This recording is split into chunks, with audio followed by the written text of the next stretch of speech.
দেখুন বন্ধুরা, আজ আমি কি রান্না করছি। এটা মনে হয় কেউ কোনোদিন মনে হয় রান্না করেনি, হয়তো করেও থাকতে পারে। তো এটা হচ্ছে কি বলুন তো, লোটে মাছের কাটা। দুদিন আগে আমি লোটে মাছের ফিশ ঝোল করেছিলাম, তো 500 গ্রাম লোটে মাছের কাটা এইটুকু বেরিয়েছে। তো আমরা তো বাঙাল, জানেন বাঙালরা তো সবই খায়। আর সত্যি কথা বলতে আমি কিছুই ফেলি না। যে কোনো শাক সবজি যেভাবে একটু শুকিয়ে যাক বা যাই হোক, আমি মোট কথা ফেলি না। তো এটা না লোটে মাছের কাটা তো একদমই নরম, এটা কিন্তু গলায় আটকায় না একদম। তো আমি লোটে মাছের কাটার সঙ্গে একটু পেঁয়াজ কুচিয়ে নিয়েছি, একটা ছোট আলু কুচিয়ে নিয়েছি, যেমন পরিমাণ কাটা আর কি। একটু কাঁচা লঙ্কা বাটা, হলুদ, নুন, চিনি, কাশ্মীরি রেড চিলি, আদা বাটা, রসুন বাটা। এবার এটাকে আমি একদম কড়াইয়ে ঢেলে তেল দিয়ে মেখে একদম ঢাকা দিয়ে বসিয়ে দেবো। এই যে কড়াই বসিয়ে দিলাম, এবার এগুলো সব ঢেলে দেবো। এই যে সব ঢেলে দিলাম। এবার তেল দিয়ে দেবো, পরিমাণ মতন তেল দিয়ে দেবো।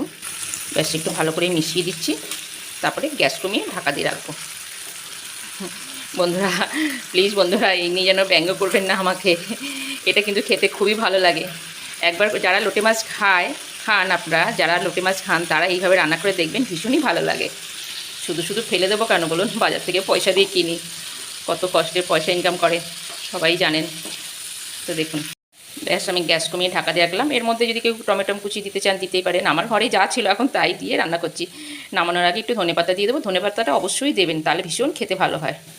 ঢাকা দিয়ে দিলাম। দেখো বন্ধুরা, এটা আমি ঢেকে দিয়েছিলাম গ্যাস কমিয়ে, একটু সময় লেগেছে। দেখো বন্ধুরা, এটা গ্যাস কমিয়ে ঢেকে রেখেছিলাম, আমার হয়ে গেছে। ধনেপাতা দিয়ে দিয়েছি, এটা নাড়াচাড়া করে নামিয়ে নেবো। এটা একদম দেখো ভাজা ভাজা করতে হবে, ব্যাস।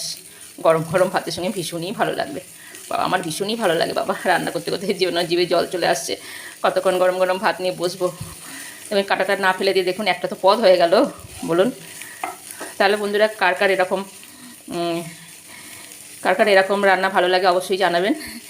ভালো লাগলে চলে আসবেন আমার বাড়িতে, যদি খেতে ভালোবাসেন চলে আসবেন বন্ধুরা আমার বাড়িতে। তাহলে এখানেই ভিডিওটা শেষ করছি। সবাই ভালো থাকবেন, সুস্থ থাকবেন, নমস্কার।